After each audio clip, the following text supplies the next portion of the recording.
अधूरे प्यार की एक अधूरी कहानी। प्यार वो एहसास है जो हर किसी को नहीं होता। प्यार वो महसूस है जिसके अंदर खो जाने का दिल करता है। यही एक एहसास मैं आपको बताना चाहता हूँ। शाम का समय था। मैं अपने दोस्त का इंतजार कर रहा था। स्टेशन से बाहर हम लोग का बाहर का ही घूमने जाने का प्लान था और मैं जल्दी पहुंच गया था। कुछ समझ नहीं आ रहा था कि मैं क्या करूं। मैं स्टेशन के पास जाके बैठ गया। तभी कुछ ऐसा हुआ कि मेरी जिंदगी एक अलग मोड़ लेने वाली थी। स्टेशन की तरफ मैं देख रहा था कि मेरा दोस्त आया कि नहीं, तभी अचानक से मेरी नजर एक लड़की पर पड़ी। वो जो वक्त था, मैं पूरी तरह कुछ देर के लिए थम सा गया था। मैं सब भूल गया था कि मैं कहाँ हूँ, क्यों हूँ। बस मेरी आंखें उस लड़की की तरफ से हट ही नहीं रही थी और इस तरह से मैं उसे देखता ही जा रहा था। उसकी मासूम चेहरा, उसकी छोटी छोटी आंखें, उसके मासूम सा चेहरे पे वो मासूम सी उसकी हंसी, जैसे मानो कोई परी हो। वो उसे देख पहली नजर में मानो दिल को कुछ होने लगा था। क्या वो प्यार था?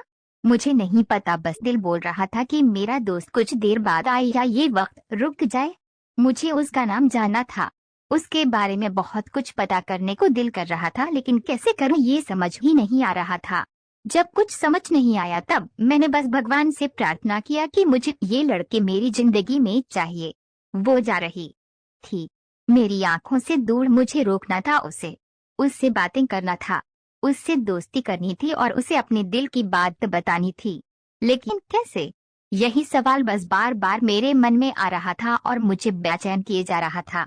मैंने फिर सोच लिया कि मेरी आंखों से दूर होने से पहले मुझे इसका नाम पता चल जाए तो मैं इससे अपना बनूंगा और शायद भगवान ने ही उसे भेजा होगा मेरे लिए, ये मैं समझूंगा। तभी भगवान ने चमत्कार कर दिया। पीछे से आवाज आया, प्रिया मैं यहाँ हूँ।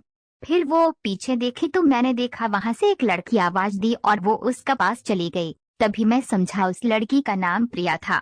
मैं खुश हो गया और उस लड़की को मन किया जाके धन्यवाद बोल दूं, क्योंकि उसी की वजह से मुझे उसका नाम पता चला। बस तभी मैंने ठान ली अब उसे अपना बनाना है, उसे अपनी जिंदगी में लाना है। फिर तभी मैं उसके पीछे जाने लगा कि अचानक ही पीछे से एक हाथ आया। पीछे देखा तो दोस्त आ गया था। अब मैं क्या करूं समझ नहीं आ रहा था। मैं क्या बोलूं उससे, कैसे मना करूं उससे, कैसे जाऊं मैं उसके पीछे।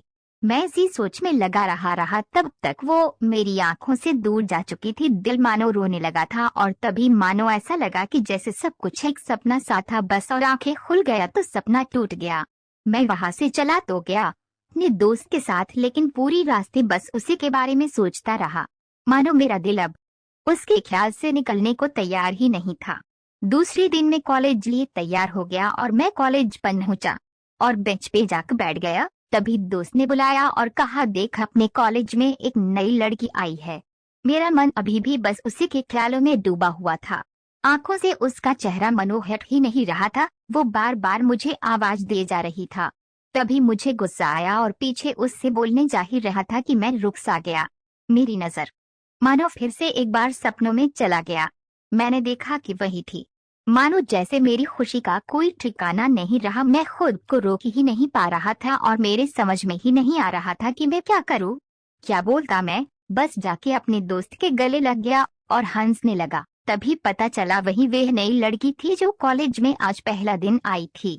मैं तो मानो हवा में उड़ने लगा। फिर मैंने एक दिन अपने दोस्त को बताया कि ऐसा ऐसा है। उसने कहा, जाके बोल दे उसे अपने दिल की बात।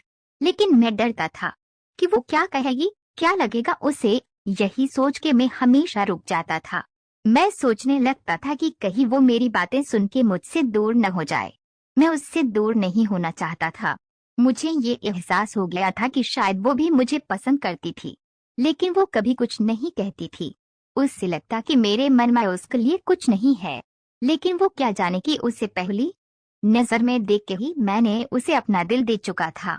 दिन बीतते गए, हम लोग एक अच्छे दोस्त की तरह साथ रहते और बातें करते थे, लेकिन न कभी मुझे हिम्मत हुआ उससे कुछ भी कहने का, ना और ही उसे वक्त बीत गया और इस तरह हम लोग की पढ़ाई पूरी हो गई। लेकिन मेरे दिल में उसके के लिए अभी भी पहला और आखिरी प्यार था और शायद उसके लिए भी। और इस तरह से हमें सबको अलग अलग कंपनी में जॉब लग गई थी। तभी बस एक दिन मैंने सोच लिया कि अब बस मैं उससे कल जाके दिल की बात बता दूंगा। मैं अगले दिन सुबह उठा और मैंने उसे फोन किया और उससे कहा कि मुझे मिलना है उससे। उसने मिलने के लिए हाँ कर दिया और इस बात से मुझे बहुत खुशी मिला। हम लोग ने एक समय निर्धारित किया था और मैं समय से पहले वहां उसका इंतजार कर रहा था। तभी मेरी नजर उस पे पड़ी। वही कपड़े, वही बैग, वही छोटी छोटी आंखें और चेहरे पे वही प्यारी सी मुस्कान। मानो ऐसा लग रहा था कि वही पहला दिन हो जब मैंने उसे पहली बार देखा था। वो धीरे धीरे आ रही थी। मैं तो बस उसे देखता ही जा रहा था। फिर वो पास आती है, फिर वो मेरे सामने बैठ जाती है। तभी बस मैंने उससे कहा कि मुझे कुछ कहना है उससे। फिर तभी उसने भी कह दिया कि मुझे भी कुछ कहना है तुम्हें। मैं खुश हो गया। मुझे लगा कि आज वो भी अपने दिल की बात बोल देगी। फिर मैंने उससे कहा दिया कि तुम पहले बोल दो। उसने तो पहले मना किया पहले बोलने से, लेकिन मैंने ही जिद कर दिया कि पहले तुम बोले और वो बोलने जा रही थी। मानो मेरी सांस रुक गए थे उसकी बातें सुनने के लिए। सब कुछ थम सा गया। बस ऐसा लगा मैं और वो और कुछ नहीं है आसपास। फिर उसने अपने बैग से एक कार्ड निकाला और दिया मुझे। वो जो पल था वही पहला पल जब मुझे लगा कि मेरा सपना था और सपना टूट गया। उस कार्ड में उसकी शादी का आमंत्रण था। बस फिर क्या, सब कुछ वहीं रुक गया। शायद मैंने बहुत देर कर दी उससे अपनी दिल की बात बताने में, शायद बहुत बहुत देर। फिर उसने मुझसे पूछा कि तुम क्या कहना चाहते थे। मैं क्या कहता, तब बात बदल दी और वो चली गई और मैं वहीं बैठे रह गया। मुझे उसे अपना बनाने का बस एक सपना ही था शायद, जो एक समय पे आकर टूट गया। वो आज का दिन और पहला दिन मानो क्यों आया था मेरी जिंदगी में, अब तक ये बात समझ नहीं आया। पहला दिन भी एक सपने की तरह आई और कुछ देर बाद टूट गई, और ये आज का पल जो फिर से एक सपना बनकर पल में टूट गया। कहानी अच्छी लगी हो तो प्लीज चैनल